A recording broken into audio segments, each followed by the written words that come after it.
ਅੱਜ अपनी मशीन चलती नूं 22 डेज़ हो गए ने ते लगातार चल रही है अपनी मशीन।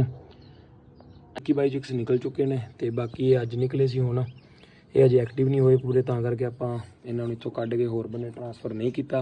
इन्हां नूं आपां शिफ्ट करांगे थोड़ा टाइम तक, रात नूं नहीं तो सवेरे करांगे क्योंकि उदों तक तुरन लग जाणगे।